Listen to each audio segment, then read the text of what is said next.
ભેગી હોય એવી રીતે ભોજન કરતી વખતે એ બધું એકસાથે કરી દેવામાં આવે ને પછી એ ભોજન કરતા હોય છે. અને એ જ સંપ્રદાયની અંદર એક બીજો એનો ફાંટો છે, એમાં એ સિદ્ધાંત નથી. એમાં ભોજન કરવાની એવી પ્રક્રિયા છે કે જ્યાં બધું છૂટું છૂટું જ ખાવાનું હોય, જેમ આપણે મનુષ્ય ખાતા હોઈએ તેમ, ગોગ્રાસ જેવું નહીં. તો કેટલીક વસ્તુઓ આપણે જીવીએ અને બીજાને પણ જીવવા દઈએ એ પણ જરૂરી છે. એવો સિદ્ધાંત હોય કે તમે જીવી શકો પરંતુ બીજા ન જીવી શકે, તો એક સામાજિક રૂપમાં તો આપણે એકબીજાની સાથે રહેવા લાયક ન રહી ગયા.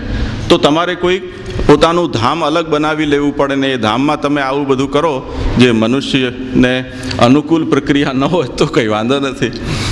એવી રીતે શાસ્ત્ર પણ આપણને નિશ્રેયસનો એક અંતિમ લક્ષ્ય બતાવે છે અને જ્યાં સુધી એ પ્રાપ્ત ન થાય ત્યાં સુધી મનુષ્ય પોતે પોતાના સ્તર ઉપર ટકી રહે, સ્વસ્થ રહે, બીજાને પણ જીવવા દે, પોતે પણ આનંદથી જીવે, એવો અભ્યુદયની પ્રાપ્તિનો પણ ઉપાય શાસ્ત્ર બતાવે છે.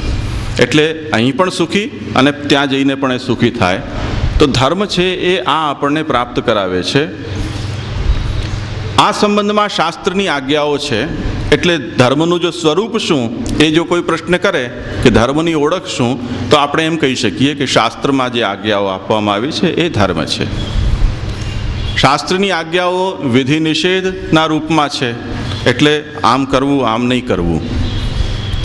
આપણે જેમ આપણા પણ સંપ્રદાયની અંદર ઘણા બધા નિયમો છે કે ભાઈ અન્યાશ્રય નહીં કરવો, અનન્ય આશ્રય રાખવો, અસમર્પિત નહીં ખાવું, સમર્પિત જ ખાવું. આ બધા જે સિદ્ધાંતો છે એ પણ એ જ રીતે હોય છે. એનું સ્વરૂપ કંઈક વિધાન છે, કેટલાક નિષેધ છે.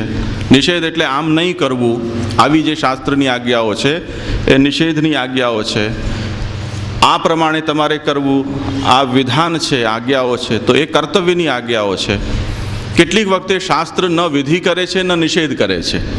શાસ્ત્ર ખાલી એમ કહે છે કે આ બહુ ઉત્તમ વસ્તુ છે.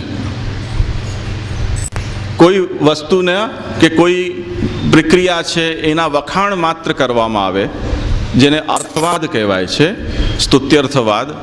તો શાસ્ત્રમાં કેટલીક જગ્યાએ વિધાન ન મળે કોઈ વિષયનું, કોઈ જગ્યા કોઈ વિષયનો નિષેધ ન મળે, પણ માત્ર પ્રશંસા મળે. તો પ્રશંસા જ્યારે શાસ્ત્ર કરી રહ્યો છે ત્યારે એમાં સ્પષ્ટ આ પ્રમાણે કરવું એવું વિધાન નથી, પરંતુ ગર્ભિત આશય એનો એવો છે કે તમે જો આવું કરશો તો તમે પ્રશંસનીય કહેવાશો, તમારી પીઠ થાબડવા લાયક વ્યક્તિ તમે ગણાશો. એવી રીતે કેટલાક વિષયોની માત્ર નિંદા શાસ્ત્રમાં મળે છે, નિષેધ નથી મળતો. એનો અર્થ એ છે કે શાસ્ત્ર એવા કર્મોથી બચવાની તમને સલાહ આપે છે. ભલે આમ તમારે ન કરવું જોઈએ આવી જાતની કોઈ નિષેધ આજ્ઞા શાસ્ત્રની એ સંબંધમાં ન હોય. દાખલા તરીકે કોણે કેટલું ખાવું જોઈએ આ વિષયમાં શાસ્ત્રમાં કોઈ ઉલ્લેખ પ્રાપ્ત નહીં થાય. કે કોણે કેટલું ખાવું જોઈએ, શું ખાવું જોઈએ ને શું ન ખાવું જોઈએ એના સંબંધમાં તો હજી પણ માર્ગદર્શન મળશે. કોણે કેટલું ખાવું જોઈએ એનું માપ તો કોઈ નક્કી ન કરી શકે, કેમ કે કોઈ ભીમ હોય એને ભીમ જેટલી જરૂરિયાત હોય અને કોઈ દુબલો પતલો માણસ હોય એને એટલી જરૂરિયાત હોય. તો શાસ્ત્ર જો કોઈ નિયમ બનાવે તો એ પણ એવો બને કે કોઈ પાડી જ ન શકે. એટલે શાસ્ત્રે એક નીતિ એ સંબંધમાં બતાવી દીધી કે યાવત ભ્રિયેશ જઠરસ તાવત સત્વમ હિ દેહિનામ અધિકમ યોભી મન્યેત સસ્તેનો દંડમર્હતિ. કે મનુષ્યનું પેટ જેટલાથી ભરાઈ જાય એટલા ઉપર એનો અધિકાર છે, એટલા અન્નના ઉપર એનું સાચો ધર્મપૂર્વકનો અધિકાર છે. અને પેટ ભરાઈ ગયું, ઓડકાર આવી ગયા પછી પણ આપણે જેમ ખાખા કરીએ છીએ તો શાસ્ત્ર કહે છે કે તમે બીજાના હકનું ખાઈ રહ્યા છો. એમ વધારાનું જે ખાનારો વ્યક્તિ છે એને માટે રાજાને શાસ્ત્ર એમ આદેશ કરે છે કે વધુ ખાનારને ચોરની માફક દંડ કરવો. કેમ કે આપણે બીજાનો હક લઈ રહ્યા છીએ. તમારી આવશ્યકતા તો પૂર્ણ થઈ ગઈ, તેમ છતાં પણ જો તમે એક કોળીઓ વધારે પેટમાં નાખ્યો તો તમે કોકનું ખાધું છે, એ અન્ન છે એ કોઈક બીજા ભૂખ્યાના ઉપયોગમાં આવી શક્યું હોત. તો આ રીતે કેટલીક જગ્યાએ શાસ્ત્ર આમ રમૂજી ટૂચકાના રૂપમાં, કેમ સાસુ દીકરીને કહીને વહુને સંભળાવે એવા ન્યાયથી પણ શાસ્ત્ર છે એ આપણને ઉપદેશ આપે છે. તો આવી જાતની શાસ્ત્રની આજ્ઞાઓ છે એ ધર્મ છે.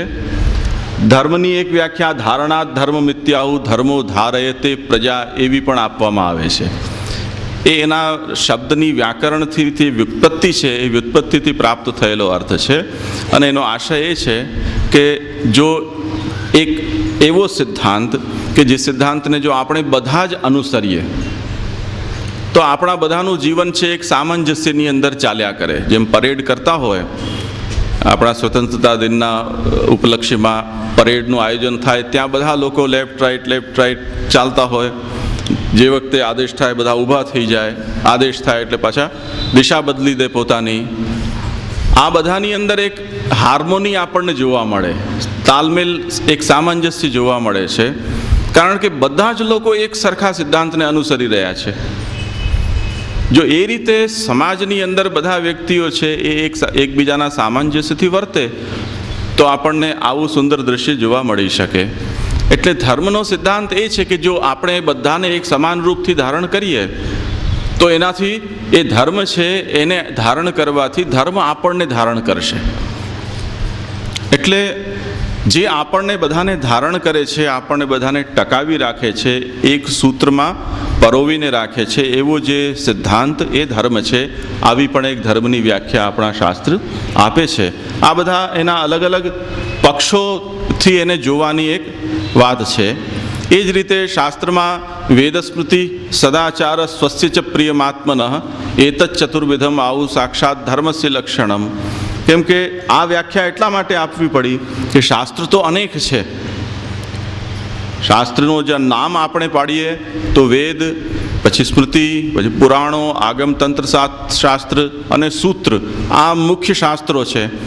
વેદની અંદર ફરીથી 4 પ્રકારના વેદો, એના ફરી પાછા ઉપવેદો. આ તરફ સ્મૃતિઓ, એની અંદર પણ 21, 22, 25 જાતની સ્મૃતિઓ, એના આધારે પ્રકટ થયેલા નિર્ણય સિંધુ, ધર્મ સિંધુ, આ જાતના ધર્મશાસ્ત્રના ગ્રંથો. 18 પુરાણો, એમાં સાત્વિક, રાજસ, તામસ ભેદથી 6 પુરાણો, એના પાછા ઉપપુરાણો. આ તરફ આગમ અને તંત્રશાસ્ત્રની અંદર પણ દેવતાઓના ભેદથી શૈવ આગમશાસ્ત્રો, તંત્રશાસ્ત્રો, જેને પાશુપત શાસ્ત્ર કહેવાય છે, અને વૈષ્ણવ પાંચરાત્ર, નારદ સંહિતા વગેરે વૈષ્ણવ પરંપરાના ગ્રંથો. તો શાસ્ત્રનો જો વિસ્તાર આપણે જોવા જઈએ, અને તે સિવાય રામાયણ, મહાભારત વગેરે જે ઇતિહાસ ગ્રંથો છે, જે આ બધાને પચાવી જાય પેટમાં એટલા વિશાલકાય છે, તો કયા શાસ્ત્રમાં કહેલી વાતને ધર્મરૂપ માનવી, એ ફરી પાછો પ્રશ્ન આવીને ઊભો રહે. એટલે આપણા પ્રાચીન ઋષિમુનિઓએ એની એક શૃંખલા આપણને બતાવી કે ધર્મ જો સમજવું હોય તો વેદ છે એ સૌથી બધાનું મૂળ છે. જે વિષયનો વેદની અંદર નિરૂપણ છે તો ત્યાંથી એને સમજો. જે વિષયનો વેદમાં નિરૂપણ બિલકુલ નથી મળતું તો એના પછીનું જે શાસ્ત્ર આવે છે, સ્મૃતિશાસ્ત્ર, એમાં કહેલી વાત છે એને વેદવત માનવી જોઈએ. નિરંતર એ વાતને જોતા રહેવું જોઈએ કે કોઈ પણ શાસ્ત્રનો સિદ્ધાંત એનાથી ઉપરની કક્ષાના શાસ્ત્રના વિરોધ તો નથી કરી રહ્યો. આ એક કસોટી રાખવાની. એ કસોટીથી જો આપણે ધર્મને જોતા રહીશું તો શાસ્ત્ર છે એનું આપણે યથાવત ઉચિત પ્રકારથી અનુસરણ કર્યું ગણાશે. અને શાસ્ત્રના અંદર પરસ્પર કોઈ વિરોધ આવી ગયો અને વેદથી વિરુદ્ધ કોઈ વસ્તુને આપણે ધર્મ તરીકે અપનાવી લીધી કોઈ નીચેની કક્ષાના શાસ્ત્રના આધારે, તો આપણે ધર્મ વિરુદ્ધ આચરણ કરી બેસીશું. એ વેદથી વિરુદ્ધ શાસ્ત્રમાં કહેલી વાતો કોઈક અલગ સંદર્ભમાં, કોઈ અલગ વ્યક્તિ માટે કહેવાયેલી છે એમ સમજવું જોઈએ. એનો આશય એ સર્વથા અસત્ય છે કે કોઈએ પાછળથી નાખી દીધું છે, આવી જાતની કોઈ કુકલ્પના કરવાની જરૂરિયાત નથી. જેમ આપણે ત્યાં આવે છે કે એક વેશ્યા છે એ ઠાકોર મહાપ્રભુ ગુસાઈજી પાસેથી બ્રહ્મ સંબંધ લીધું અને સેવા કરતી હતી, અને એ જ્યારે રજસ્વલા થતી ત્યારે એ અવસ્થામાં પણ સ્વયં સેવા કરતી. ગામના લોકોની અંદર ચર્ચા થઈ અને શ્રી ગુસાઈજી સુધી વાત પહોંચી ત્યારે શ્રી ગુસાઈજીએ એને બોલાવીને એને પૂછ્યું તો એણે કીધું, એક તો હું વેશ્યા છું, ગામની અંદર બધાથી હળધૂત થયેલી છું, વૈષ્ણવ ભલે છું, આપની કૃપાથી સેવા પણ કરું છું, પણ મારા ઘરે આવીને ઠાકોરજીની સેવા કરશે કયો વૈષ્ણવ? અને એ સ્થિતિમાં મારા ઠાકોરજીને હું 3 દિવસ 4 દિવસ હું ભૂખી પણ કેવી રીતે રાખી શકું? તો હું શું કરું? આ અવસ્થા ઉપાય બતાવો. શ્રી ગુસાઈજી કહ્યું, તું જે કરે છે બધું બરોબર છે. ગામના લોકોએ એને કીધું કે તમે એની વાત કરવાનું બંધ કરો અને એ જે કરે છે એનું અનુકરણ પણ કોઈ કરતા નહીં.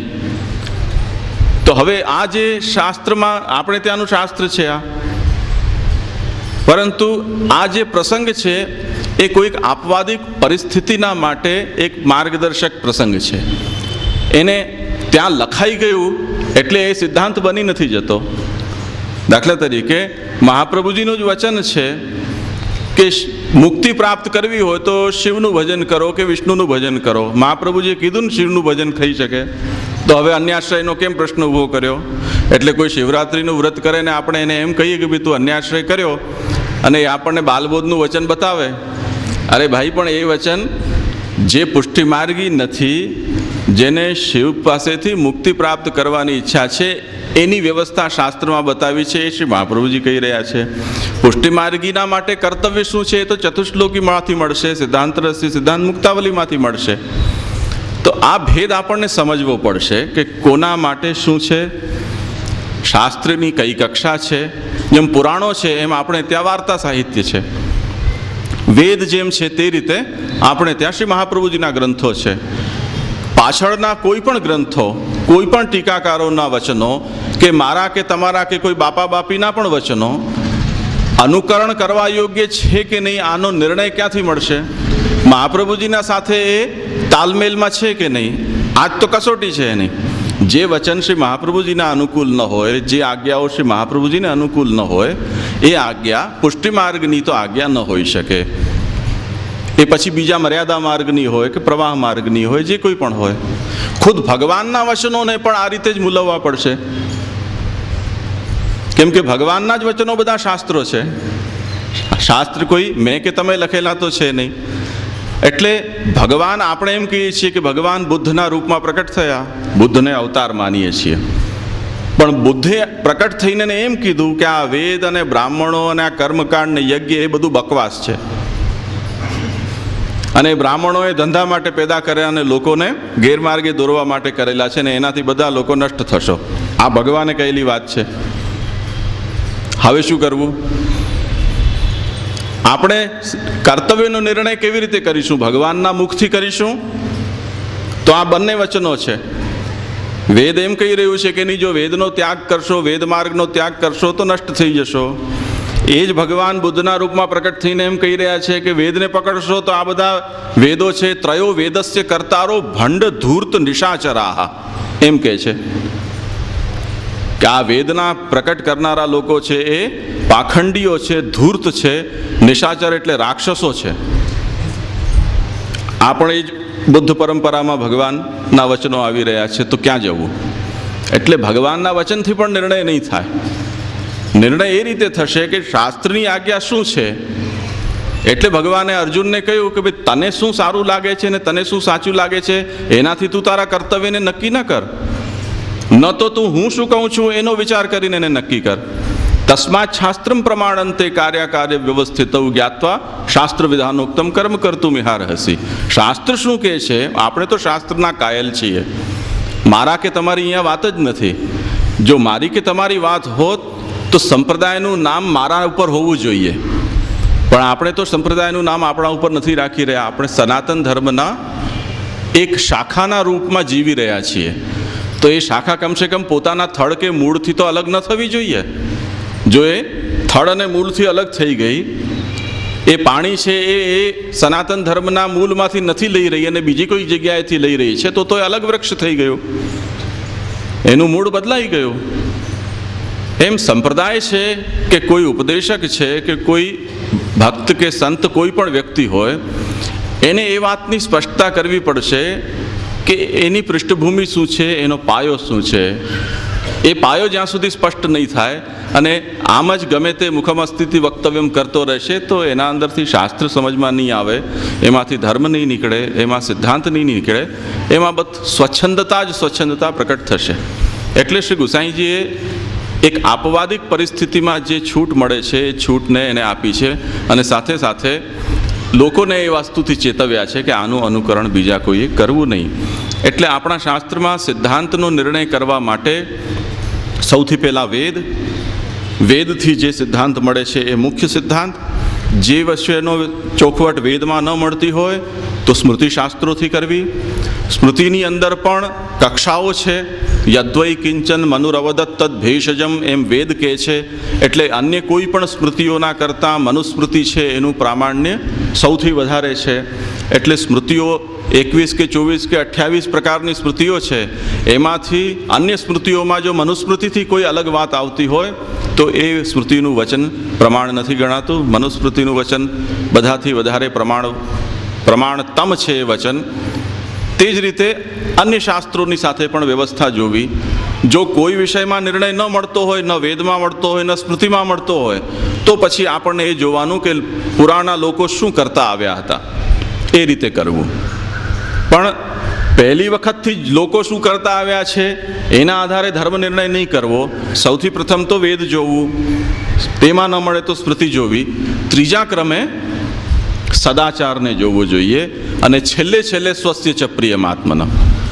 જો સદાચાર પણ ન મળતો હોય તો પછી તમારા અંતરાત્માની જે અવાજ છે એ અવાજને છેલ્લા ક્રમમાં ધર્મવત માનવી જોઈએ.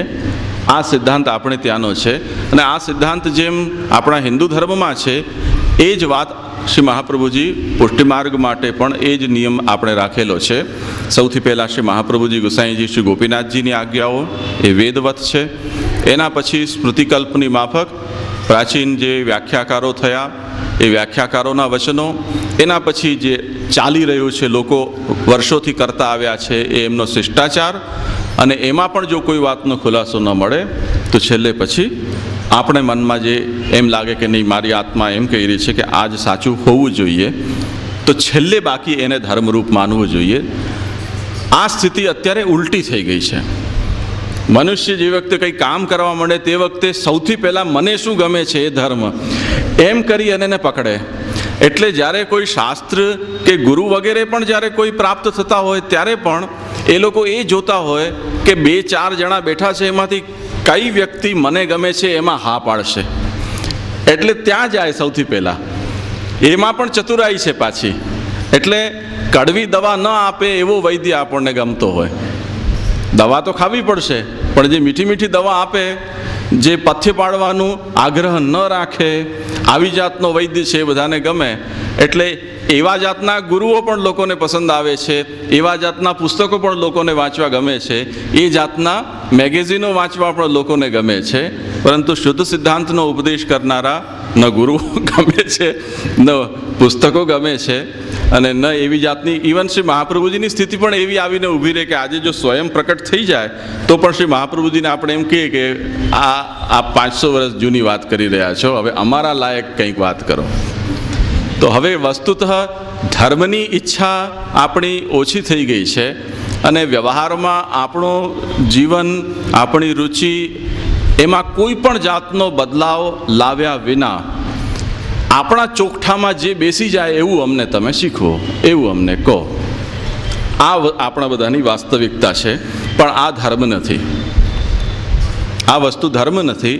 આનાથી કોઈ લક્ષ્ય પ્રાપ્ત થઈ ન શકે, એનાથી કોઈ સિદ્ધિ પણ પ્રાપ્ત ન થઈ શકે. એટલે પ્રાચીન જે આદર્શ હતો કે મૂળ વેદ છે, એના પછી પુરાણાદિ છે, એના પછી સદાચાર અને છેલ્લે સ્વસ્ય પ્રિય, આ નીતિ આપણને પુષ્ટિમાર્ગમાં પણ લેવાની છે. સનાતન ધર્મમાં પણ એ જ સિદ્ધાંત છે. તો આ ધર્મના સ્વરૂપનો આપણે વિચાર કર્યો. હવે ધર્મના પ્રકારો છે. શાસ્ત્રમાં આપણને ધર્મ, શ્રૌત ધર્મ અને સ્માર્ત ધર્મ એ મુખ્ય ભેદ છે. શ્રૌત ધર્મ એટલે શ્રુતિ એટલે વેદ. વેદમાં જે ધર્મ એટલે સિદ્ધાંતો, જીવન પ્રણાલી બતાવી છે એ શ્રૌત ધર્મ કહેવાય છે. આજના સમયમાં શ્રૌત ધર્મ, કલિયુગની અંદર મનુષ્યોનો અધિકાર, યોગ્યતા નષ્ટ થઈ ગઈ. એટલે એ હવે વ્યવહારમાં નથી રહી ગયો. એ હવે વેદના ગ્રંથોમાં જ માત્ર છે. એટલે વૈદિક જે જીવન પ્રણાલી હતી મનુષ્યોની, આપણા સનાતન ધર્મના લોકોની, એ હવે ઇતિહાસ બની ગઈ છે. એટલે શ્રી મહાપ્રભુજીએ પણ બાલબોધમાં એ વાતને બસ ત્યાં અલૌકિકસ્તુ વેદાર્થો ત્યાં એ કહેવાઈ ગયું એમ કહીને મહાપ્રભુજીએ ભીનું સંકેલી લીધું છે. કે અલૌકિક પુરુષાર્થો છે વેદમાં કહેવાયેલા છે અને એ પુરુષાર્થો લાયક હવે આપણે રહી નથી ગયા, એટલે એની ચર્ચા માંડી વાળો. એમ કરીને શ્રી મહાપ્રભુજીએ ત્યાં પૂર્ણ વિરામ મૂક્યું. પરંતુ વેદમાં જે ધર્મ બતાવ્યો છે, જીવન પ્રણાલી બતાવી છે, એ જીવન પ્રણાલીમાં મુખ્ય રૂપથી 5 પ્રકારના યજ્ઞો છે. એ યજ્ઞરૂપ સાધના આપણને બતાવી છે. એ યજ્ઞ 5 જાતના છે. અગ્નિહોત્રમ તથા દર્શ પૂર્ણમાસ પશુસ તથા ચાતુર્માસ્યાની સોમશ્ચ ક્રમાત પંચવિધો હરિ. પ્રાચીન કાળમાં ભગવાને પોતાની એવી જ ઈચ્છાથી યજ્ઞરૂપમાં લોકો એમનું આરાધન કરે, એવી ઈચ્છાથી વેદમાં પોતાની યજ્ઞરૂપ સેવા કે યજ્ઞરૂપ ઉપાસના છે એને પ્રકટ કરી.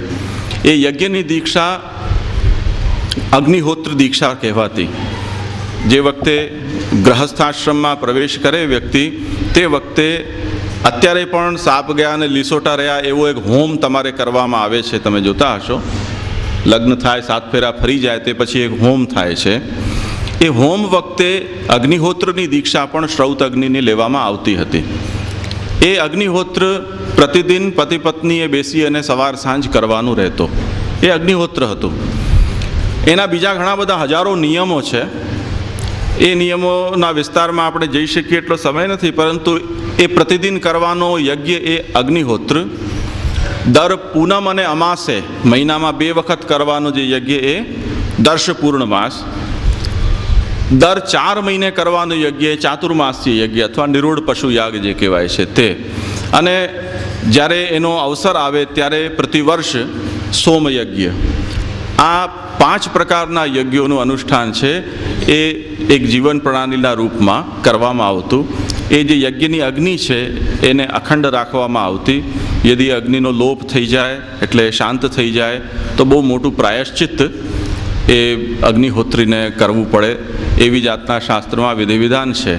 અને અગ્નિ છે એને સતત પ્રજ્વલિત રાખવી અને અગ્નિહોત્ર સવાર સાંજ બંને સમયે કર્મ નિભી શકે એટલા માટે અગ્નિહોત્રીના માટે અન્ય દેશની યાત્રા કે તીર્થાટન આ બધા ઉપર શાસ્ત્રે પ્રતિબંધ રાખ્યો કે અગ્નિહોત્રી કોઈ પણ તીર્થયાત્રા આદિ ન કરે.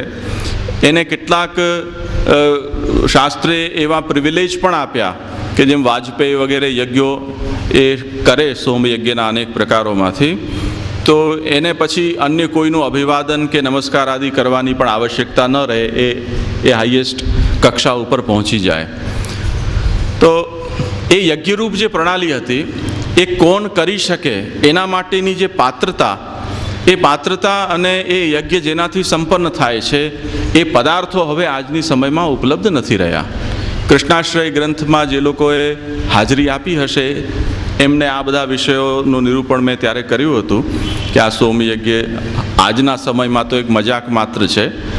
એનું ધાર્મિક દૃષ્ટિથી કોઈ મહત્ત્વ નથી, પણ એટલી જરૂર છે કે જો શાસ્ત્રમાં સોમયજ્ઞ જેવી કોઈક વસ્તુ લખેલી છે તો એ કેમ થતું હશે એનો એક અણસાર માત્ર લેવો હોય તો અત્યારે આ બધા ગતકડાઓ ચાલે છે સોમયજ્ઞના નામે, એમાં કોઈ વખત જોઈ આવવું જોઈએ. જેમ મ્યુઝિયમમાં આપણે કે પ્રાણી સંગ્રહાલયમાં જોવા જઈએ છીએ વાઘ સિંહને, જંગલમાં તો આપણને જોવા નથી મળતા, એ બધા લુપ્ત થવા આવ્યા. મ્યુઝિયમમાં રાજા રજવાડો તો હવે છે નહીં, તો મ્યુઝિયમમાં જોઈ આવી કે કેવા સિંહાસનમાં બેસતા હશે ને કઈ તલવારો ચલાવતા હશે. એમ મ્યુઝિયમ જેટલી વેલ્યુ કે પ્રાણી સંગ્રહાલય જેટલી વેલ્યુ અત્યારે થતા સોમયજ્ઞ વગેરે યજ્ઞોની છે. એનાથી વિશેષ ધાર્મિક રીતે કોઈ એની વેલ્યુ નથી રહી ગઈ. તો એ પ્રદર્શનીઓ છે એ યોજાય, એમાં પ્રદર્શનમાં કોઈને જવું હોય તો જઈ શકે, પણ એ ભ્રમ નહીં રાખતા કે કરનાર વ્યક્તિ કોઈ ધાર્મિક કાર્ય કરી રહ્યું છે અથવા સંમિલિત થનાર છે એને કોઈક એમાં ધાર્મિક ફળ મળશે. એટલે મેં એવું સાંભળ્યું હતું કે અહીંયા એવું ગતકડું થયું ત્યારે લોકો એની રાખની ઈંટો લેવા માટે બહુ પરિશ્રમ કરતા હતા. પણ શ્રી મહાપ્રભુજીના સિદ્ધાંતથી જે પરિચિત નથી એ લોકો આવા બધા પરિશ્રમની અંદર પોતાનો સમય વેડફતા હશે, પરંતુ એવા એ ભ્રમમાંથી હવે વહેલી તકે બહાર આવી જવું જોઈએ. કેમ કે મહાપ્રભુજી બાલબોધમાં જ પૂર્ણ વિરામ મૂકી દીધું. અધુના યધિકારાસ્તુ સર્વૈવ ગતા કલૌ કૃષ્ણશ્ચેત સેવ્યતે ભક્ત્યા કલિસ્તસ્ય ફલાયહી. આ બધા યજ્ઞોને શાસ્ત્રોના અંદર નિરૂપિત ધર્મોનું નિરૂપણ કરીને શ્રી મહાપ્રભુજીએ છેલ્લે આ વાત કહી છે કે હવે અત્યારે કલિકાલની અંદર આ બધા ધર્મોનું આચરણ કરવા માટેની યોગ્યતા બધાની સમાપ્ત થઈ ગઈ છે. આ 550 વર્ષ પહેલાં કહેવાયેલી વાત છે, ત્યારે સમાપ્ત થઈ ગઈ હતી. તે હવે 550 વર્ષ પછી તો એનું નામ લેવાની પણ યોગ્યતા આપણી રહી નથી ગઈ એમ આપણે કહી શકીએ. તો અધુના યધિકારાસ્તુ સર્વ એવ ગતા કલૌ, દરેક પ્રકારના અધિકારો આપણા સમાપ્ત થઈ ગયા. અધિકાર એટલે યોગ્યતા. હવે તો એક જ ઉપાય છે, કૃષ્ણશ્ચેત સેવ્યતે ભક્ત્યા કલિસ્તસ્ય ફલાયહિ. જો ભક્તિભાવથી કૃષ્ણનું સેવન કરશો તો જ આ કલિકાલની અંદર કોઈ ઉદ્ધારનો ઉપાય રહી ગયો છે. તો કૃષ્ણ ભક્તિ, કૃષ્ણ શરણાગતિ આ જ આખા શાસ્ત્રમાંથી હવે બચેલું એક ધર્મ છે. ખ્યાલમાં આવ્યું ને? તો શ્રૌત ધર્મ છે એનો તો બહુ પહેલે શ્રાદ્ધ પતી ગયું. હવે પછી બચ્યા સ્માર્ત ધર્મ. એટલે શાસ્ત્રમાં શ્રૌત ધર્મો એટલે વૈદિક યજ્ઞોને કરવા માટેની પાત્રતા માટે સ્મૃતિમાં જે ધર્મો કે પુરાણોમાં જે ધર્મો કયા છે એ ધર્મોને કહ્યું છે. શ્રી મહાપ્રભુજી એને દૃષ્ટાંત આપ્યું છે કે દેહસ્થાની ધર્મ અને ગ્રહસ્થાની ધર્મ. આપણને રહેવું હોય, દેહનું રક્ષણ કરવું હોય તો એના માટે ઘરની જરૂરિયાત છે. તો શ્રૌત ધર્મો છે એ એમ સમજો કે દેહ ધર્મ છે, અને ઘર છે એ સ્માર્ત ધર્મો કે પુરાણના ધર્મો છે. તો પુરાણના અને સ્મૃતિમાં કહેવાયેલા ધર્મોનું જો મનુષ્ય યથાયોગ્ય આચરણ કરે તો એના અંદર રહેવા લાયક વેદનો ધર્મ રહે. જો પુરાણ અને સ્મૃતિના ધર્મોનું પાલન આપણે જો નથી કરતા તો વેદનો ધર્મનું પાલન કરવાની સ્થિતિ આપણી રહી નથી જતી. એમ અત્યારની સ્થિતિમાં શાસ્ત્ર પણ એ વાત સમજે છે કે એ જે પણ ઉપાય બતાવે છે એને કોઈકને કોઈક કાલની સીમા લાગેલી છે. તો જ્યારે વેદમાં કહેલા ધર્મનું પાલન કરવા જેવી સ્થિતિ ન રહી જાય તો ભારતીય ધર્મ સમાજે કેવી રીતે જીવવું ધાર્મિક રીતે? એટલે એનો ઓપ્શન એ આપ્યો કે જે વખતે દેહના ધર્મો છે એ અનુકરણ કરવા યોગ્ય ન રહી જાય તો ઓપ્શનમાં હવે જે ગ્રહસ્થાની ધર્મ છે એને જ સ્વધર્મવત માની અને એને ચાલો. દાખલા તરીકે ડૉક્ટર પાસે આપણે જઈએ, ડૉક્ટર આપણને કોઈક દવા આપે અને સાથે સાથે રોગમાં વૃદ્ધિ ન થાય એના માટે કોઈક આપણને પથ્ય બતાવે, ચરી જેને કહે છે કે આ ખાવું, આ ન ખાવું, આ રીતથી નાહવું, આ રીતે સૂવું, બેસવું, ઉઠવું. એવી સ્થિતિ તમારી પાસે આવી કે તમારી પાસે દવા સમાપ્ત થઈ ગઈ. જે મુખ્ય રોગનો ઉપાય છે દૂર કરવાનો એ તમારી પાસે ન રહી ગયો. તો હવે તમારે શું કરવું? મુખ્ય ઉપાય ન હોય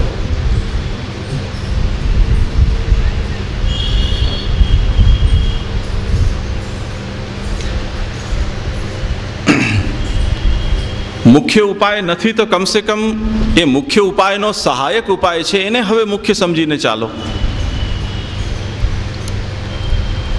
યુદ્ધ કરતા હોય, કોઈ લડતા હોય લોકો, કોઈ હથિયાર હોય બંનેના હાથમાં, હથિયાર ન હોય, પડી ગયું હથિયાર, તો શું કરશો? જેનાથી હથિયાર ચલાવીએ હાથ તો છે કે નહીં? તો હવે એનાથી લડો, પણ કોઈ પણ રીતથી પોતાનો જીવ તો સાચવશો કે નહીં? વાહન આપણી પાસે છે જવા માટે, જઈ રહ્યા છીએ, વાહનમાં પંક્ચર થઈ ગયું, તો ભગવાને આપણને જન્મતાની સાથે આ બે પગ આપ્યા છે, એનાથી તો માણસ ચાલે કે નહીં? કે વાહન નથી તો હવે પોદળાની જેમ બેસી જ જઈએ ત્યાં કે હવે તો કાંઈ થાય જ નહીં. એવું નથી. જે આપણી પાસે ઉપલબ્ધ હોય એનાથી જીવો, એનાથી ટકી રહો. આ પ્રશ્ન લક્ઝરિયસ આ સ્થિતિ નથી, સર્વાઈવલની વાત છે. કોઈ પણ રીતથી જો તમને ટકી રહેવું છે તો તમારી પાસે જે બેસ્ટ અવેલેબલ છે, જે ઉત્તમમાં ઉત્તમ વસ્તુ છે, ભલે ગૌણ છે પરંતુ અત્યારે તો એ જ સાધન છે. એમ શાસ્ત્ર જ્યારે શ્રૌત ધર્મનું પાલન નથી થઈ શકતું એવી સ્થિતિ આવે ત્યારે સ્માર્ત ધર્મને શ્રૌત ધર્મવત પાલન કરો એમ સમજાવે છે. એ ધર્મના બે પ્રકારો છે, મુખ્ય સામાન્ય ધર્મ અને વિશેષ ધર્મ. વિશેષ ધર્મમાં વર્ણ ધર્મ અને આશ્રમ ધર્મ છે. એક ધર્મ આ જેટલા પણ ધર્મો બતાવ્યા છે એટલે શ્રૌત સ્માર્ત ધર્મોમાં સામાન્ય ધર્મ, વિશેષ ધર્મ, એ જે શાસ્ત્ર કહે છે એ આપણા દેહને અનુલક્ષીને કહે છે. એટલે જ્યારે આપણે શાસ્ત્ર સમ્મુખ જઈએ અને આપણે એમ પૂછીએ કે ભાઈ મારા માટે શું ધર્મ છે, ત્યારે શાસ્ત્ર સૌથી પહેલાં આપણને એ પ્રશ્ન કરશે કે મારા માટે એટલે કોના માટે, તું કોણ? કેમ કે તેના વિના તો ધર્મનો ઉપદેશ નહીં થઈ શકે. જો આપણે એની ચોખવટ નહીં કરી શકીએ તો શાસ્ત્ર એમ કહે છે કે તે સ્થિતિમાં તારા માટે સામાન્ય ધર્મ છે. સામાન્ય ધર્મ એટલે મનુષ્ય માત્ર માટે એના જીવનના કલ્યાણ માટે જે શાસ્ત્રમાં સિદ્ધાંતો નિયમો બતાવ્યા છે એને તું પાડ. પણ જો તમે કોઈ ઉત્તર આપી શકો છો કે મારા માટે એટલે બ્રાહ્મણ માટે, મારા માટે એટલે ક્ષત્રિય વૈશ્ય શૂદ્ર માટે, તો શાસ્ત્ર આપણને આપણો જે આ દેહ છે આ એના વિશેષણો છે કે આ દેહ બ્રાહ્મણનો છે કે આ વાણિયાનો છે કે આ ક્ષત્રિયનો છે, તો શાસ્ત્ર એ દેહના અનુકૂળ આપણને કોઈક નિયમો બતાવશે. એને આપણે વર્ણાશ્રમ ધર્મ કહીએ છીએ. વર્ણ ધર્મ એટલે બ્રાહ્મણ, ક્ષત્રિય, વૈશ્ય, શૂદ્ર, અથવા તો વર્ણશંકર અથવા વર્ણબાહ્ય, આટલી શક્યતાઓ હોઈ શકે છે. હવે વર્ણની અંદર કોઈ વ્યક્તિ કહે કે હું બ્રાહ્મણ, તો એ પ્રશ્ન આવશે કે કઈ કક્ષામાં છો તું? પરણેલો છો કે વગર પરણેલો છો કે સંન્યાસી છો? કઈ કક્ષા છે એના પ્રમાણે તમને ઉત્તર આપશે. દાખલા તરીકે કોઈ વ્યક્તિ રોગ લઈને જાય ડૉક્ટર પાસે, તો ડૉક્ટર એનું વજન કરે. એવી રોગનું નિદાન તો થયું, પણ કેટલી માત્રામાં દવા આપવી એ તો જ્યારે વ્યક્તિનું વજન કેટલું છે એ આપણી સામે આવશે ત્યારે નક્કી થશે. એટલે રોગના નિદાન માત્રથી દવા આપી નથી શકાતી. જો વજન વ્યક્તિનું વધારે હશે તો એટલી વધારે પ્રમાણમાં દવા આપવી પડશે. આપણને તાવ આવે અને આપણે ગોળી લઈએ, એમ પશુઓને પણ તાવ આવે, ગાય ભેંસ વગેરેને, પણ એમને જો આપણે એક પેરાસિટામોલની જે ગોળી આપણે લેતા હોઈએ છીએ એ ગોળી આપીએ તો એમને કંઈ ખબર પણ ન પડે, એમને 10-12 ગોળી એક સાથે આપવી પડે. એક જામનગરના પરિચિત વૈષ્ણવ છે, એમને સુદર્શન ઘનવટી સોપારીની જેમ ખાવાની આદત. સુદર્શન ઘનવટી આયુર્વેદિક દવા છે તાવની, અને એ રોજમાં જ કંઈ પણ સુસ્તી જેવું લાગતું હોય તો સવાર બપોર સાંજ લેતા જ રહેતા હોય. હવે જ્યારે એમને ખરેખર તાવ આવે ત્યારે આખીને આખી ડબ્બી ખાઈ જાય, ત્યારે એમના શરીરને અસર કરે. એટલે વ્યક્તિની તાસીર, એમનું વજન પણ એટલું કે ભોજન કરવા માટે બેસે તો તપેલી ભરીને શાક ખાઈ જાય. કુદરતી ઉપચારનો એમને બહુ શોખ, એટલે બધું બાફેલું ખાય. દ્રાક્ષની પેટી લઈને બેસે તો એકલી આખી પેટી એક બેઠકમાં સમાપ્ત કરી જાય, ભોજન પહેલાં. ભોજન તો પછી નિરાતે કરે. તો હવે એ જાતની તાસીર હોય તો એ પ્રમાણે એમને દવા આપવી પડે. ઇન્જેક્શન સોઈ ભોંકે ને ડૉક્ટર, તો એમની સોઈ નાની પડે એમને, ડૉક્ટરને કે પહોંચે નહીં, ચરબીમાં જ બિચારી ખોવાઈ જાય સોઈ. એવી તો કેટલી બધી સોઈઓ એમના શરીરમાં પડી છે કે જે ડૉક્ટરો ખોવાઈ ગયેલા છે એની સોઈઓ. તો બટકી જાય અંદર જતાની સાથે, અને પછી ભેગી હાથમાં જ ના આવે, એક્સરે કઢાવીને જોવું પડે કે ગઈ ક્યાં સોઈ. તો હવે આવી તાસીર હોય તો એ પ્રમાણેની દવા કામ કરે. એમ વ્યક્તિનો નિર્ણય થાય કે કયા વર્ણનો છે, તો પછી અવસ્થાનો પ્રશ્ન આવે. આ વર્ણ અને આશ્રમના ધર્મો છે. આપણે એ ધર્મો ફરીથી, જેમ મહાપ્રભુજીના સમયમાં વૈદિક ધર્મો સમાપ્ત થઈ ગયા, આજે આપણી સ્થિતિ એ છે કે હવે પુરાણ અને સ્મૃતિમાં કહેલા ધર્મો પણ આપણા સમાપ્ત થઈ ગયા. એ આપણે જોઈશું આગળ. આ બધા દેહને અનુલક્ષીને કહેવામાં આવતા શાસ્ત્રમાં ના ધર્મો છે, જેને આપણે હિન્દુ ધર્મ કહીએ છીએ, અથવા સનાતન ધર્મ કહીએ છીએ કે વૈદિક ધર્મ કહીએ છીએ. સાથે સાથે શાસ્ત્ર આપણને દેહથી નિરપેક્ષ આપણા જીવાત્માના સ્વરૂપને અનુલક્ષીને કોઈક કર્તવ્ય બતાવે છે, જેને આપણે આત્મધર્મ કહીએ છીએ. ભગવદ્ ભક્તિ શ્રી મહાપ્રભુજી કહે છે કે એ આત્મધર્મ છે.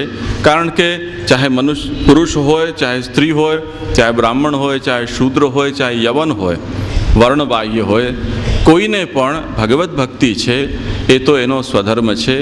એ એના જીવાત્માનો, પ્રભુનો જે ચિદંશ છે એ ચૈતન્ય અંશ હોવાના સંબંધથી પ્રાપ્ત થતો ધર્મ છે. એટલે એ ચિદંશ જીવાત્મા કયા દેહમાં છે એનાથી ભગવદ્ ભક્તિરૂપ ધર્મને કોઈ સરોકાર નથી. આ એ જાતનો આત્મ સ્વરૂપના વિચારથી પ્રાપ્ત થતો ધર્મ છે. એટલે ભગવદ્ ભક્તિ એ આત્મધર્મ છે એનું નિરૂપણ પણ શાસ્ત્ર આપણને કરે છે. તો આ ધર્મના પ્રકારો જોયા. એમાં તમે જુઓ આ એ વિષયો છે, ફરીથી ધ્યાન આપજો, કે જેના માટે શ્રી મહાપ્રભુજીએ એમ આજ્ઞા કરી છે કે ધર્મશાસ્ત્રાણી નીતિશ્ચ કામશાસ્ત્રાણી ચક્રમત ત્રિવર્ગ સાધકા નીતિ નતિ નિર્ણય ઉચ્યતે. બાલબોધમાં શ્રી મહાપ્રભુજી કહે છે કે ધર્મ છે એ ધર્મશાસ્ત્રમાં કહેવાયો છે, અર્થ પુરુષાર્થ નીતિશાસ્ત્રમાં કહેવાયો છે, અને એ ત્યાં પૂરી વ્યાખ્યા થઈ ચૂકી છે, એટલે એનો નિર્ણય હું અહીંયા નથી કહી રહ્યો. એમાંનો ધર્મ આપણે અત્યારે જોઈ રહ્યા છીએ. ધર્મમાં આપણે જોયું ધર્મના મુખ્ય બે પ્રકાર, દેહ ધર્મ અને આત્મધર્મ. દેહ ધર્મના અંતર્ગત સામાન્ય ધર્મ એ ધર્મનો પહેલો પ્રકાર છે. તો આ ધર્મના સામાન્ય પ્રકારો છે ધૃતિક્ષમા, દમોસ્તેયમ, શૌચમ, ઇન્દ્રિય નિગ્રહ, ધીર વિદ્યા, સત્યમક્રોધો, દશકમ, ધર્મલક્ષણમ. આ મનુસ્મૃતિનું વચન છે. મનુસ્મૃતિ ત્યાં મહર્ષિ મનુ આપણને આ સામાન્ય ધર્મ બતાવે છે કે જે કોઈ પણ વર્ણનો, કોઈ પણ આશ્રમનો મનુષ્ય હોય, એ સ્ત્રી હોય ચાહે પુરુષ હોય, એમણે એક સારા મનુષ્ય તરીકે રહેવું હોય તો આ ધર્મોનું પાલન કરવું આવશ્યક છે. આ વસ્તુતઃ આપણા સમાજની અંદર આના ઉપરથી ભાર હટી ગયો અને વિશેષ ધર્મો છે એના ઉપર ભાર વધી ગયો. એટલે સામાન્ય ધર્મને કારણે આપણે મનુષ્ય બનીએ પછી આપણે મનુષ્યના વિશેષણોથી વિભૂષિત થઈને એ ધર્મોનું પાલન કરીએ. પણ આપણું નજર બધાની યોગ્યતાને કેળવવા ઉપરથી હટી જઈ અને શું આપણો વિશેષ અધિકાર છે એ અધિકાર ઉપર ચાલી ગઈ, અને એને કારણે એ અધિકારો તો આપણે મેળવી લીધા પણ મનુષ્ય તો આપણે રહ્યા નહીં. મનુષ્યતા માટે જે આવશ્યક આ ધર્મો આપણા શાસ્ત્ર આપણને સમજાવી રહ્યા હતા, એ ધર્મો આપણા અંદરથી ગાયબ થઈ ગયા. અને કાલક્રમે આની ઉપેક્ષા એવી થઈ કે આપણે વર્ણ અને આશ્રમના ધર્મો છે એને પણ પાળવા યોગ્ય આજે નથી રહી ગયા. આ એ સામાન્ય ધર્મો છે. ધૃતિનો મતલબ છે ધૈર્ય. શ્રી મહાપ્રભુજી પણ વિવેક ધૈર્યાશ્રયમાં આપણને ત્રિદુઃખ સહનમ ધૈર્યમ સમજાવે છે. ક્ષમા એટલે આપણે સમર્થ છીએ, આપણો કોઈ અપરાધ કરે તો આપણે એના તરફ ક્ષમાભાવ રાખવો જોઈએ, અજ્ઞાની સમજીને, અથવા એના અંદર કોઈ દુર્ગુણ કે દુરાવેશ આવી ગયો છે એવી ભાવનાથી. તો ક્ષમા પણ એક બહુ મોટો ગુણ છે. દમ એટલે આપણી ઇન્દ્રિયો ઉપર અંકુશ. અસ્તે એટલે આપણા હકનું જે નથી, આપણને જે આપણા હકથી પ્રાપ્ત થયું નથી, એ પરસત્તા છે, એના તરફ આપણે લલચાઈએ અને એ વસ્તુને આપણે અયોગ્ય રૂપે ત્યાંથી પ્રાપ્ત કરી લઈ રહ્યા છીએ, તો એ ચોરી છે. એ ચોરી ન કરવી એનું નામ અસ્તેય છે. શૌચ એટલે પવિત્રતા. જે વ્યક્તિને એની જે અવસ્થા છે તે અનુસાર જે શુદ્ધિના નિયમો આપણને શાસ્ત્ર સમજાવે છે એ શુદ્ધિ પવિત્રતા આપણને જાળવવી જોઈએ. ઇન્દ્રિય નિગ્રહ એટલે ઇન્દ્રિયોના જે વિષયો છે એ વિષયો એની જેટલી આવશ્યકતા છે એ આવશ્યકતા અનુસાર એને પ્રોવાઈડ કરવા જોઈએ. ઇન્દ્રિયોને વિષયોથી ટેવાડવી ન જોઈએ કે જેથી એ વિષય વિના ઇન્દ્રિયો છે એ પાંગડી બની જાય અને આપણને મજબૂર કરે એ વિષયને કોઈ પણ ભોગે પ્રાપ્ત કરવા માટે. તો ઇન્દ્રિય નિગ્રહ આ દૃષ્ટિથી બહુ આવશ્યક ધર્મ રહ્યો હતો. ધી એટલે સમજ. કોઈ પણ કાર્ય છે એને સમજ વિના આપણે ન કરવું જોઈએ. આ એક સિદ્ધાંત છે. જાનાતી, ઈચ્છતી અને યતતે, આ એક પ્રક્રિયા છે કોઈ કર્મમાં પ્રવૃત્ત થવાની. પહેલાં જાણો, જાણ્યા પછી ઈચ્છા કરો અને પછી એના માટે પ્રયત્ન કરો. આપણે પ્રાયઃ ચલો ચલો ચલો ચલો ચલો બધા ભેગા થયા છે, બધા જઈ રહ્યા છે એમ કરીને આપણે ટોળાની ભેગા થઈ જઈએ, પણ ક્યાં જઈ રહ્યા છે, શા માટે જઈ રહ્યા છે, તમારા જવાલાયક એ જગ્યા છે કે નહીં એની કોઈ ખાતરી કર્યા વગર આપણે ટોળામાં ભેગા થઈ જઈએ અને પછી હાસ્યાસ્પદ સ્થિતિમાં આવી જઈએ.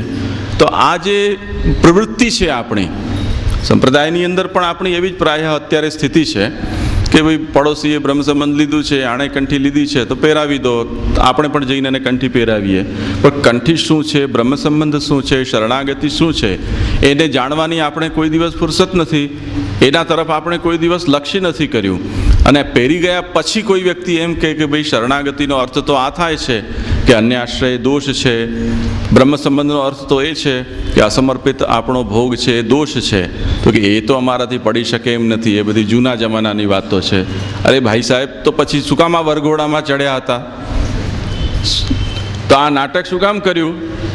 એટલે શાસ્ત્ર એમ કહે છે કે પહેલાં બુદ્ધિ વાપરો, ભગવાને જો આપી છે તમને, પહેલાં જાણો, જાણ્યા પછી ઈચ્છા કરો અને પછી પ્રયત્ન કરો. પ્રયત્ન ગમે તે ઈચ્છા થઈ જાય, ગમે તે વિષયની, ગમે તે વિષયને પ્રાપ્ત કરવાના પ્રયત્ન કરવા જઈએ, જે વિષય જાણવાનો છે એ ખરેખર તમારા માટે ઉપયોગી છે કે નહીં એનો પણ વિચાર કરો. કેમ કે બધું જાણવું જરૂરી નથી. મનુષ્યને જેની ઉપયોગિતા છે એટલું જ જાણવું જોઈએ. એટલે જાણવાના વિષયને પણ એક વખત તમે થોડોક પરિચય કેળવશો તો આપણને સમજ પડશે કે આ વસ્તુ ખરેખર આપણને જાણવા માટે છે કે નહીં. એક ભાઈ કહેતા હતા કે ભાઈ ઘણા જૂનવાણી વૈષ્ણવો, ઘણા બધા આજના આધુનિક ગુરુઓ પણ જે મહાપ્રભુજીના ગ્રંથોનું અધ્યયન કે વાંચન કરે છે, એમને એવી જાતની ટીકા ટિપ્પણી કરતા હોય છે એમના ઉપર કે આખરે તો સેવા જ કરવી છે, આખરે તો પ્રભુનું નામ જ લેવું છે, તો આ બધા પોથીની અંદર શું કામ પડ્યા છો, એ વાંચવાની શું જરૂર છે, આ કરો ને જે કરવાનું છે. વાત તમારી સાચી છે, આવો પણ એક દૃષ્ટિકોણ હોઈ શકે, પણ એ જે કહેનારા છે એમને આપણે એમ ન પૂછી શકીએ કે આખરે તો માણસે મરવાનું જ છે ને, તો શું કામ ખાઓ છો, શું કામ જીવવાના પ્રયત્ન કરો છો, આખરે તો માણસે ગોદડા ભેગું સૂઈ જ જવાનું છે ને, શું કામ ઉઠો છો, આખરે તો ખાઈ જ જવાનું છે ને, તો શું કામ શાક સમારો છો, શું કામ રાંધો છો, ખેતરમાં જેમ પશુઓ જાય છે એમ કેમ ખાઈ નથી જતા જઈને ને, આખરે નોકરી જ કરવી છે તો સ્કૂલમાં શું કામ ભણવા જાઓ છો 15-15, 20-20 વર્ષ સુધી, શું કામ વિદેશ સુધી રખડો છો. જો જીવનના કોઈ પણ ક્ષેત્રમાં આપણે આખરે આ કરવાનું છે એ સિદ્ધાંત કે એ નીતિથી નથી વર્તતા, તો પુષ્ટિ માર્ગ માટે જ આ નીતિ શું કામ? શા માટે મહાપ્રભુજી ગ્રંથો પછી પ્રકટ કર્યા? એ કોના માટે છે? એનો સવાલ. મહાપ્રભુજીને આ સિદ્ધાંત નથી ખબર, એનો મતલબ એ જ થયો ને કે આખરે આ જ કરવાનું છે, તો પછી ષોડશગ્રંથ શું કામ લખ્યા, શું કામ અણુભાષ્ય લખ્યું, શું કામ સુબોધનીજી લખ્યા, શું કામ તત્વાદીપ નિબંધ લખ્યા? એ કોના માટે લખ્યા? વિદેશીઓના અભ્યાસ માટે, રિસર્ચ માટે, PhD કરવા માટે. એટલે જેને આ માર્ગમાં જીવવું છે એને આ ભણવાનું નહીં, અને જેને જીવવું નથી એમના માટે આ ગ્રંથો છે. એનો અર્થ એવો થયો? તો તમે સમજદાર કે મહાપ્રભુજી સમજદાર? નિર્ણય કેમ કરવો? શ્રી મહાપ્રભુજી સ્પષ્ટ આજ્ઞા કરે છે, શાસ્ત્રમ અવગત્ય મનોવાગ દેહૈ કૃષ્ણ સેવ્ય. આ ભક્તિ માર્ગી શાસ્ત્ર છે એને સમજીને, સારી રીતથી જાણીને, પચાવીને તે પછી ભગવત સેવા કરો. તો આ આજ્ઞા મહાપ્રભુજીની પાડવી કે મૂર્ખાઓ તમારી પાડવી? એ આધુનિક ગુરુને પ્રશ્ન ન કરી શકાય? એ બાપાઓને, ભગવદીઓને પ્રશ્ન ન કરી શકાય? શું ઉત્તર છે એનો? તો લોકોને કોઈ પણ રીતથી અજ્ઞાની રાખવા, એમને મહાપ્રભુજીના સંપર્કમાં ન જ આવવા દેવા, આ જાતનું એક ષડયંત્ર છે આ પદ્ધતિસરનું, કે જેથી અત્યારે એ જે લોકો જે કંઈ પણ ગોરખ ધંધા કરી રહ્યા છે મહાપ્રભુજીના નામે, એ ગોરખ ધંધા ઉઘાડા ન પડી જાય. આના સિવાય બીજો કોઈ હેતુ ન હોઈ શકે. નહીં તો શા માટે આચાર્ય ચરણોને ગ્રંથ લખવાની જરૂર હતી? કે શા માટે શ્રી મહાપ્રભુજીને કે એમના પરવર્તી આચાર્યોએ આટલું બધું વિવેચન પ્રકટ કરવાની જરૂર હતી? તો એક વાત, આ વાતને ખાસ સમજજો. ફરીથી આ વિષય ઉપર એ પ્રશ્ન પણ આવી શકે છે કે જો આખરે સેવા જ કરવી છે તો બ્રહ્મ સંબંધની પણ શું જરૂર છે? વ્રજભક્તોએ કોઈ બ્રહ્મ સંબંધ લેવા ગયું હતું, શું એમને ઠાકોરજી મળ્યા ન હતા? પણ બ્રહ્મ સંબંધ તો લેવું જ પડશે. એ તો કમજોર કડી છે, એ જ સૌથી જબરજસ્ત. કેમ કે એના વગર તમે ચેલા નહીં બનો, એના વગર ભેટ નહીં મળે. તો બ્રહ્મ સંબંધ જરૂરી છે, પણ બ્રહ્મ સંબંધ પછી માર્ગને સમજવાની જરૂર નથી. અમે જેમ કહીએ એ કરતા રહ્યો બસ. આ ક્યાંનો ન્યાય? ક્યાં સુધી મૂર્ખ બનાવશું લોકોને? બ્રહ્મ સંબંધ લેવું જોઈએ આ વાત તમે ક્યાંથી જાણી? સિદ્ધાંત રહસ્યથી તો જાણી ને. તો જો તમે સિદ્ધાંત રહસ્યના આધારે આ વાત કહી શકી રહ્યા છો, તો સિદ્ધાંત રહસ્યના પછીનો ઉપદેશ વાંચવામાં અમને શું કામ રોકી રહ્યા છો કે અસમર્પિત વસ્તુ નામ તસ્માદ વર્જનમાચરેત? તો આ એક જાતની છેતરપિંડી છે. કોઈ પણ રીતે શ્રી મહાપ્રભુજીથી લોકોને દૂર રાખવાનું એક ષડયંત્ર છે. અને એ ષડયંત્રમાં જે વ્યક્તિ ફસાશે એ કદી મહાપ્રભુજીના નજીક પહોંચી નહીં શકે. મહાપ્રભુજીના નજીક પહોંચવાનો એક જ રસ્તો છે કે મહાપ્રભુજીની જે વાણી છે આ 16 ગ્રંથોની, એ વાણીની સાથે જોડાયેલા રહો દિવસ રાત. જેમ એક 2 કંઠી પહેરીએ છીએ અને એક 16 ગ્રંથની એક ઓર ત્રીજી કંઠી આપણે પહેરીને રાખવી જોઈએ કે જેથી કદી આપણે મહાપ્રભુજીથી દૂર ન થઈ જઈએ. નહીં તો આ બધી કંઠીઓ ઉતરાવનારા ઔરંગઝેબ છે. જે માલા તિલકનો પ્રસંગ થયો હતો એમણે આ 2 કંઠી ઉતરાવી હતી કે તિલક પહોંચાવ્યા હતા. આજે એ ઘરે ઘરે ઔરંગઝેબ ગામે ગામ પેદા થયા છે જે મહાપ્રભુજીથી દૂર રાખવાનું વ્યવસ્થિત ષડયંત્ર અને એવો ઝાંસો પ્રકટ કરી રહ્યા છે કે જાણે આપણે મહાપ્રભુજીની વાતો કરી રહ્યા છીએ. મહાપ્રભુજી તો એમાં છે જ નહીં, એ તો પધારી ગયા. હવે જે દિવસથી 16 ગ્રંથની કંઠીઓ ઉતરાવવામાં આવી વૈષ્ણવોની, પુષ્ટિમાર્ગીઓની, મહાપ્રભુજી ગાયબ થઈ ગયા છે પુષ્ટિમાર્ગમાંથી. જેમણે એક કંઠી ધારણ કરી છે, જેમના ઘરમાં ઠાકુરજી બિરાજે છે, ત્યાં જ મહાપ્રભુજી છે, બીજી જગ્યાએ શ્રી મહાપ્રભુજી નથી. એ વાતને સ્પષ્ટ રૂપથી સમજી લો. તો બુદ્ધિ ભગવાને આપી છે, એને વાપરો, જાણો, પછી ઈચ્છા કરો અને પછી યત્ન કરો. એ જ વિદ્યા છે, એ તમને ધી હશે તો પ્રાપ્ત થશે.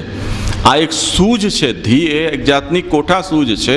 એ કોઠા સૂઝ જે વખતે મળશે તો પછી બીજી બધી વિદ્યાઓ છે આપણને ખુલતી થઈ જશે. એટલે શાસ્ત્ર કહી રહ્યું છે કે તમને ભગવાને આપેલી બુદ્ધિ છે એને કસો, એને વર્કિંગ ઓર્ડરમાં રાખો અને સાથે સાથે જે શાસ્ત્ર છે એ શાસ્ત્ર વિદ્યા છે એને પણ ભણો. સત્યનિષ્ઠ થાઓ, કોઈના સાથે છલ નહીં કરો અને ન કોઈના ઉત્કર્ષથી ઈર્ષ્યા કરો અને ન કોઈના ઉપર ક્રોધ કરો. કેમ કે ક્રોધ છે એ બીજાનું અનિષ્ટ કરતાં ક્રોધ કરનાર વ્યક્તિનું અનિષ્ટ વધારે કરે છે. મનુષ્ય હાથ પગ ચલાવે તો હજી બીજાનું કંઈક અનિષ્ટ થાય, પણ જો ખાલી ક્રોધ જ કરતો રહે તો સામેવાળાને તો કંઈ ફરક પડી નથી રહ્યો. ક્રોધ તો તમારા મગજમાં છે, તમે તમારું જ અનિષ્ટ કરી રહ્યા છો. લોકોને હાર્ટ એટેક આવી જતા હોય છે આવા ક્રોધને કારણે. તો સામેવાળો તો મરતો નથી એના ક્રોધને કારણે, પોતે જ મરી જાય છે. તો આ જે સ્થિતિ છે, આ બધા સામાન્ય ધર્મો છે, નાની નાની વસ્તુઓ છે, પરંતુ એની ઉપયોગિતા છે બહુ છે. સામાન્ય ધર્મ શાસ્ત્ર આપણને શીખવે છે. વિશેષ ધર્મ છે એ વર્ણના ધર્મો છે જે આપણે જોઈ ગયા. બ્રાહ્મણ ધર્મ, ક્ષત્રિય ધર્મ, વૈશ્ય ધર્મ, શૂદ્ર ધર્મ. વર્ણશંકર એટલે બ્રાહ્મણ ક્ષત્રિયના વિવાહથી પેદા થયેલી સંતાન કે વૈશ્ય બ્રાહ્મણના વિવાહથી પેદા થયેલી સંતાન. આ વર્ણશંકર પ્રજા છે. હાઇબ્રિડ જેને કહેવાય છે, મિક્સ પ્રજા છે, ભેળપુરી જેવી. એના માટે પણ શાસ્ત્રે વ્યવસ્થા આપી છે કે એમણે કઈ રીતથી જીવન જીવવું જોઈએ, કયા ધર્મો પાળવા જોઈએ, એમના સંસ્કારો કેટલા કરવા જોઈએ, કઈ વિધિથી એ સંસ્કારો થવા જોઈએ. આ બધા શાસ્ત્રમાં એનો વિસ્તાર છે. જે વર્ણમાં નથી, વર્ણ બાહ્ય છે, એટલે ન બ્રાહ્મણ, ક્ષત્રિય, વૈશ્ય, શૂદ્ર કે વર્ણશંકર પણ નથી, એવો વ્યક્તિ પણ યદિ સનાતન ધર્મ છે એને સ્વીકારી રહ્યો છે તો એને એ ધર્મને અંદર કેવી રીતે જીવવું જોઈએ, આ બધી વ્યવસ્થાઓ આપણા શાસ્ત્રમાં છે. સાથે સાથે આશ્રમ ધર્મો એટલે બ્રહ્મચર્ય, ગ્રહસ્થ, વાનપ્રસ્થ, સંન્યાસ અને અનાશ્રમી, આ કેટલાક ધર્મો શાસ્ત્ર સમજાવે છે. આ અવસ્થાઓ હતી. બ્રહ્મચર્યમાં શાસ્ત્રનું અધ્યયન થતું હતું, યજ્ઞોપવિત એ એની દીક્ષા હતી. ગ્રહસ્થ છે, વિવાહ સંસ્કારમાં એ ગ્રહસ્થાશ્રમની દીક્ષા લગ્ન ગણાતી. એના ધર્મો શાસ્ત્ર આપણને સમજાવે છે. 50 વર્ષ થઈ જાય તે પછી જેમ લોકો અત્યારે નોકરી ધંધામાંથી રિટાયર્ડ થાય છે, એમ શાસ્ત્ર તે વખતે સામાજિક જીવનમાંથી રિટાયરમેન્ટ લેવાનું આપણને આદેશ આપતો હતો. એ વાનપ્રસ્થ આશ્રમ હતો અને 25 વર્ષ એ વાનપ્રસ્થ આશ્રમમાં રહીને શરીર મન બધાને કઠોર કરીને છેલ્લે પછી 75મા વર્ષે બ્રાહ્મણના માટે સંન્યાસ આશ્રમની દીક્ષા હતી. ક્ષત્રિયો માટે માત્ર વાનપ્રસ્થ સુધી હતું અને વૈશ્યો માટે બ્રહ્મચર્ય અને ગ્રહસ્થ, આ બે જ આશ્રમો એમના માટે હતા. શૂદ્રના માટે કોઈ આશ્રમ નથી. એ સંસ્કાર એમના આ પદ્ધતિથી નથી થઈ શકતા, એટલે શૂદ્ર છે એનો કેવલ ગ્રહસ્થાશ્રમ જ રહે છે. આ જાતની વર્ણ વ્યવસ્થા અને આશ્રમ વ્યવસ્થા. અનાશ્રમી અવસ્થા એવી કે જેમ બ્રાહ્મણ કોઈ યજ્ઞોપવિત દીક્ષા કરીને એને વેદાધ્યયન સંપન્ન કરી લે અને તે પછી ગુરુના ઘરેથી જ્યારે એને વિદાય આપવામાં આવે ત્યારે એનું સમાવર્તન સંસ્કાર થાય. એટલે ગુરુના સંબંધનો વિચ્છેદ જે થાય છે જે સંસ્કારથી, એ સમાવર્તન સંસ્કાર થતો. સમાવર્તન સંસ્કાર થાય એટલે બ્રહ્મચારીએ પાડવાના કર્તવ્યો હવે એને પાડવાની જરૂરિયાત નથી રહેતી. ત્યાંથી કરી અને ગ્રહસ્થાશ્રમમાં એનો જ્યાં સુધી પ્રવેશ ન થાય ત્યાં સુધી એની સ્ટેટસ કોઈ પણ આશ્રમમાં નથી ગણાતી. એટલે એને અનાશ્રમીની સ્થિતિ ગણાય. યા તો બ્રહ્મચારીના માટે એ વ્યવસ્થા છે કે એ આજીવન બ્રહ્મચારી રહે, જેને નૈષ્ઠિક બ્રહ્મચર્ય કહેવાય છે. આજીવન એ ગુરુકુલ વાસ કરે અને શાસ્ત્રાભ્યાસની અંદર પોતાનું જીવન વ્યતીત કરે તો નૈષ્ઠિક બ્રહ્મચારી ગણાય. અથવા તો બીજો ઓપ્શન એ હતું કે જો એના અંદર એવો તીવ્ર વૈરાગ્ય હોય તો એ બ્રહ્મચર્ય આશ્રમમાંથી સીધો બ્રાહ્મણ હોય તો સંન્યાસ આશ્રમની દીક્ષા ગ્રહણ કરીને સંન્યાસી થાય. નહીં તો એના માટે જરૂરી છે કે ગ્રહસ્થ આશ્રમને સ્વીકારે. પણ બેમાંથી કોઈ પણ એ રસ્તો નથી લઈ રહ્યો તો એ અનાશ્રમી છે. એટલે ભણી ગણી લીધો પણ હવે નોકરી ધંધે નથી કોઈ ચડ્યો અને હજી શોધી રહ્યો છે. તો એ સ્થિતિમાં કોઈ પૂછે કે ભાઈ આજકાલ શું કરો છો? સંઘર્ષરત છું. આ ઉત્તરમાં સંઘર્ષ કરે છે કેમ કે હજી સુધી ભણાઈ તો ગયું પણ યોગ્ય સ્થાન મળ્યું નથી. એવી જ રીતે ભણાઈ ગયું ને એ નોકરી નથી કરી રહ્યો અને છોકરી પણ નથી ગોતી રહ્યો તો પણ આ પ્રોબ્લેમ આવીને ઊભી રહે. શું કરો છો? હજી શોધીએ છીએ, ઠેકાણું પડ્યું નથી. તો અનાશ્રમી એક આવી અવસ્થા છે. એના સંબંધમાં પણ શાસ્ત્રે કંઈક વ્યવસ્થા આપી છે.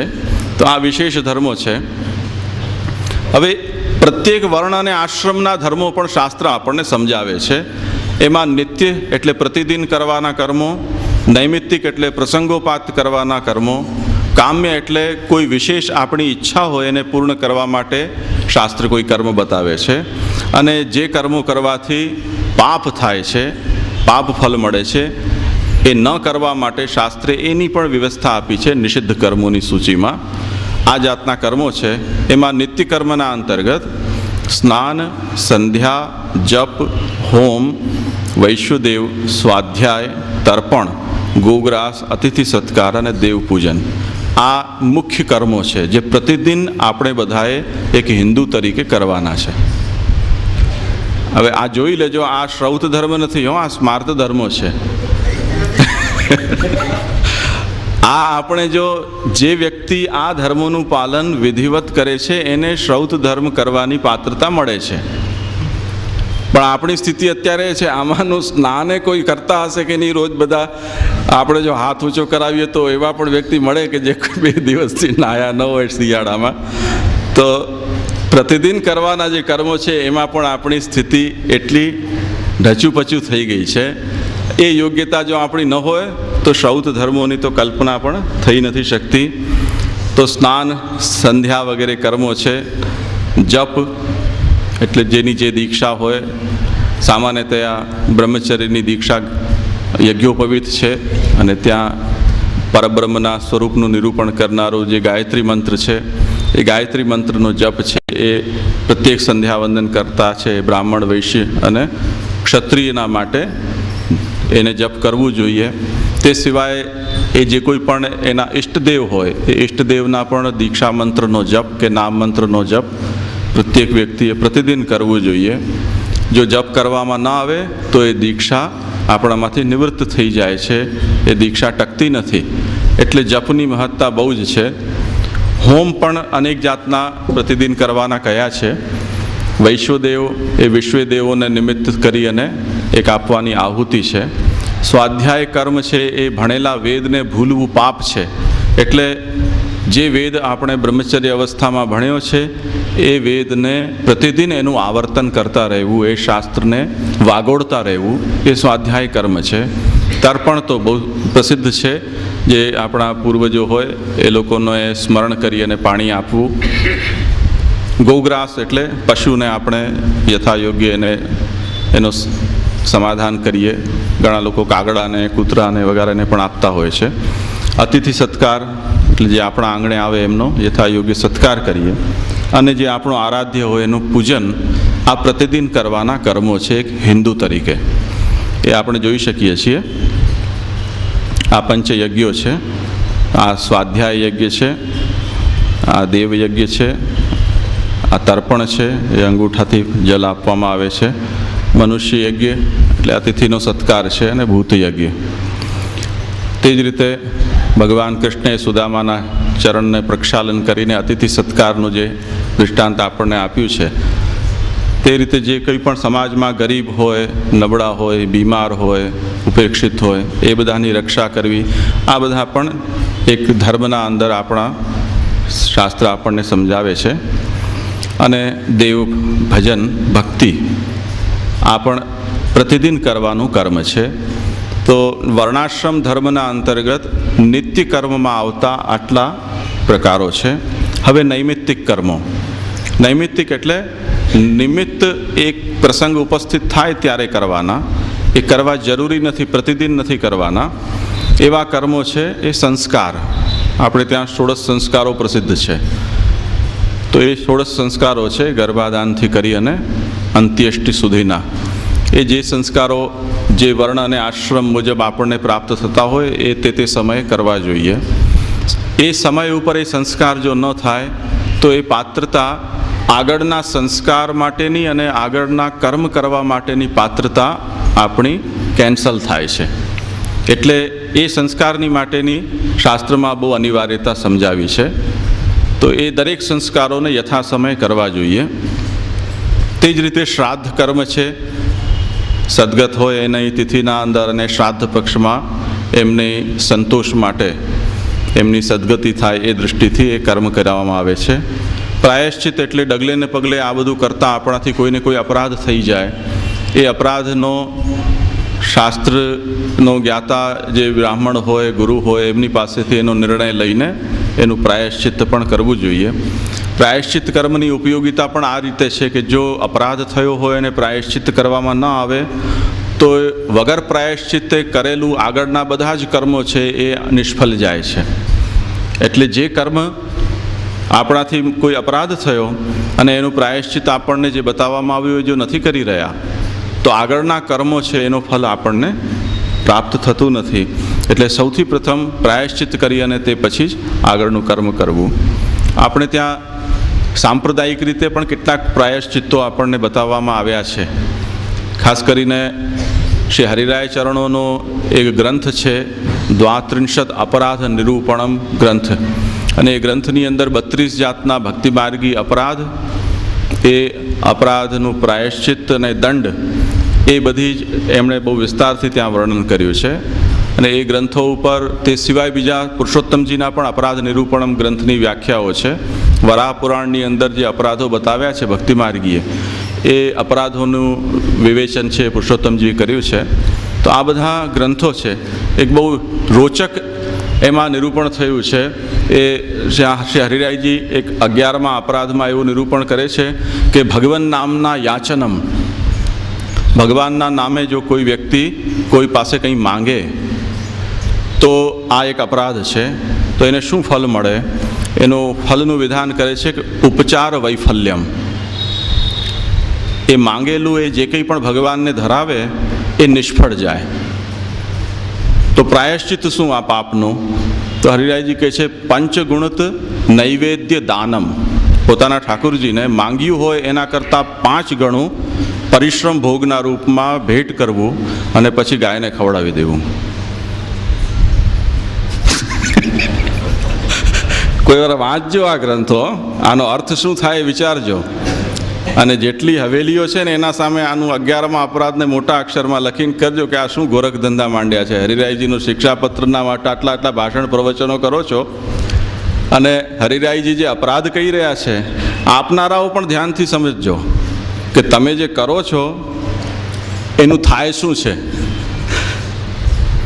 ઓલા લાવ કરે છે અને તમે લ્યો કરો છો, પણ એ આપી રહ્યા છો એ નિષ્ફળ જઈ રહ્યું છે અને એ અપરાધમાં ખપી રહ્યું છે. ભક્તિ માર્ગના આ હરિરાય મહાપ્રભુ આપણને કહી રહ્યા છે.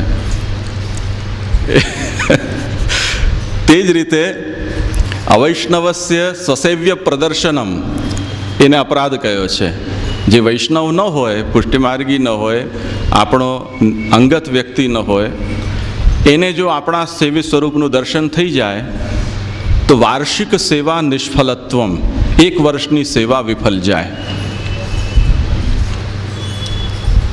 પ્રાયશ્ચિત શું? પંચામૃત સ્નાનમ. સેવ્ય સ્વરૂપ છે આપણા ઠાકોરજી, એમને પંચામૃત સ્નાન કરીને એને શુદ્ધ કરવા. જેવી રીતે વ્રજમાં ઠાકોરજીને પરિશ્રમ આપવા માટે કંસના આદેશથી પૂતના આવી અને પૂતનાનો સ્પર્શ ઠાકોરજીને થયો, એટલે યશોદાજી વ્રજભક્તોએ ઠાકોરજીની શુદ્ધિ કરી, ગોબર ને બધું લગાડીને ને ગૌમૂત્રથી સ્નાન કરાવીને, કેમ કે ઠાકોરજી અભડાઈ ગયા. એમ જ્યારે કોઈ અવૈષ્ણવ જે આપણો અંગત ભગવદીય ન હોય એવો વ્યક્તિ જો આપણા ઠાકોરજીના દર્શન કરી જાય, એની દૃષ્ટિ પડી જાય તો આપણા ઠાકોરજી છોવાઈ જાય છે. અને એ એટલો મોટો અપરાધ છે કે 1 વર્ષ સેવા કરીને આપણે જે પ્રભુમાં ભાવ કેળવ્યો છે એ ભાવ ઉપર પોતનું ફરી જાય છે. એટલે ઠાકોરજીની શુદ્ધિ કરી અને હવે પછી કોઈ દિવસ ટેરો નહીં ખોલવાની પ્રતિજ્ઞા લેવી જોઈએ. આ હરિરાયજીનો આશય છે, આ મારી વાત નથી હો, હરિરાય મહાપ્રભુ આ કહી રહ્યા છે. કોઈ વખતે વાંચજો આ બધા ગ્રંથો, આનો અર્થ શું થાય છે ને પુષ્ટિમાર્ગના નામે આપણે શું ગોરખ ધંધા કરી રહ્યા છીએ. પુષ્ટિમાર્ગની સેવાનું અને પુષ્ટિભાવથી સેવિત ઠાકોરજીનો જે આપણે ભવાડો કરી રહ્યા છીએ એના સંબંધમાં આ બધા વિધાનો છે. અને આજથી 250-300 વર્ષ પહેલાં આચાર્યો કહેલી વાત છે. તો એકાદ વાર્તાઓના દૃષ્ટાંતો ટાંકી દેવાથી પુષ્ટિમાર્ગના સિદ્ધાંતોનો નિર્ણય ન થઈ શકે. મૂર્ખો છે એ લોકોનું આ કર્મ છે કે સ્વસ્ય ચ પ્રિયમાત્મનમ છે, એનાથી સિદ્ધાંતનો નિર્ણય કરે. આ બધા વચનોની સંગતિ દેખાડો તમે. તનુ વિતજાના તનુજા વિતજા માલા જપીને ગામ પાસેથી લાવ તમને કરવી છે. પણ કિશોરીબાઈની વાર્તા એમ કહી રહી છે કે ઠાકોરજીના માટે નહીં, કિશોરીબાઈને કોઈ આપી ગયું હતું, એ સામગ્રી એમણે ઠાકોરજીને ધરી સુખના વિચારથી. કિશોરીબાઈ ઠાકોરજીનો ધંધો નથી કરતી હવેલીનીમાં ખોલીને ને. અને જ્યારે ભોગ સરાવ્યા ત્યારે ઠાકોરજી કહે છે હું ભૂખ્યો છું, હું આરોગ્યો નથી. કિશોરીબાઈ કહ્યું રોજ તો તમને ચણા મમરા ફકાવતી હતી, આજે તો બહુ સરસ મજાનું આરોગ્યા છો, કેમ ન આરોગ્યું? ત્યારે કિશોરીબાઈના ઠાકોરજીએ કહ્યું કે તે મારા માટે બીજાની સત્તા કેમ લીધી? હું બીજાની સત્તાનું શા માટે આરોગું? હું ભૂખ્યો જ છું. આ ભગવાનના વચનો છે, એની વ્યવસ્થા બતાવો. જે ઠાકોરજીના નામે તમે ભીખ માંગી રહ્યા છો, ગામે ગામ પેમ્પલેટ છપાવીને, એજન્ટો મોકલીને તમે લોકો પાસેથી ઉઘરાવી રહ્યા છો. અને આજની તારીખમાં તો ગુંડાગીરી સુધી પહોંચી ગઈ છે વાત. ગામના પ્રતિષ્ઠિત લોકોને ભલે ગળામાં રૂમાલ નથી બાંધતા એટલી જ કસર છે, એકલાઈ પહેરે છે, પણ ગુંડાઓની માફક જાય એટલે એ સમાજનો મોભી હોય એટલે નબળા માણસને ફરજિયાત આપવું પડે. એ ચૂંચા કરી જ ન શકે. એ ગામમાં પાછા પભો કહેવાય. જે આ મહાપ્રભુજીની સિદ્ધાંતોની ક્રૂર હત્યા કરી રહ્યો છે એ એકલાઈ ઓળેલો માણસ છે, ગામમાં પભો કહેવાય. અને એના નામે સમાજે શરમાઈને બીને ભગવાનના નામે આપવું પડે. કોના પાપે? ત્યાં ધંધો ચાલે છે એના માટે.